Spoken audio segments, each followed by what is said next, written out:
దేవునికి స్తోత్రం. నేటి దినాన మన అరుణోదయపు దేవుని వాక్యము 2 సమూయేలు గ్రంథము 18వ అధ్యాయము 31వ వచనము.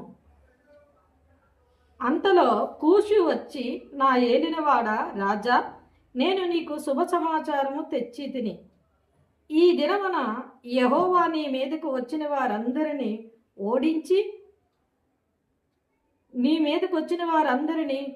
ఓడించి నీకు న్యాయము తీర్చినని చెప్పాను. హల్లెలూయా. ప్రియమైన దేవుని బిడ్డ, ఇక్కడ మనం చూసినట్లయితే ఈ యొక్క సమూయేలు గ్రంథంలో దావీదుకి తన కుమారుడే శత్రువుగా మారిపోయినప్పుడు, అతడు వేరే ప్రాంతానికి వెళ్ళిపోయి అక్కడ పైన కూర్చుని ఉన్నప్పుడు, ఆ కుమారుడితో యుద్ధం చేసినప్పుడు కుమారుడిని ఎవరిని చంపొద్దని దావీదు చెప్తా ఉంటాడు. అలాంటి సమయంలో దేవుడే అతన్ని పట్టించుకొని అతనుకున్న ఆ యొక్క శత్రు సైన్యాన్ని అంతటినీ ఓడించి, ఆ యొక్క కుమారుడు అంటే అబ్షాలోము ఆ యొక్క చెట్టు ఓడలకి తగిలి చనిపోయినట్లుగా మనం చూస్తాం వాక్యంలో. అంటే దావీదుకి శత్రువులు ఎవరైతే ఉన్నారో వారందరినీ కూడా సొంత కుమారుడే ఇంట్లోంచి అతనికి శత్రువుగా మారిపోయాడు. కానీ దేవునికి దావీదుకి శత్రువు ఉండటం ఇష్టం లేదు. అందుకని దావీదు ఆ యుద్ధానికి వెళ్ళలేదు కుమారుడు గనుక.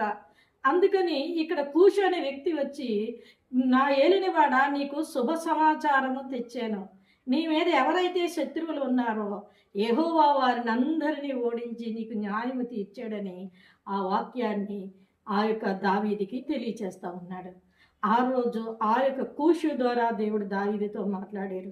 ఈరోజు ఈ వాక్యం ద్వారా దేవుడు నీతో మాట్లాడుతూ ఉన్నాడు.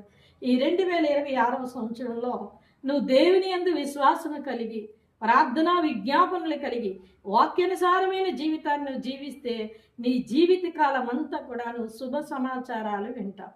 నీకేదైతే శత్రుత్వం ఉందో, అది అనారోగ్యం కావచ్చు, ఆర్థిక ఇబ్బందులు కావచ్చు, కుటుంబ సమస్యలు కావచ్చు, అది ఏదైనా అది మనకి శత్రువే.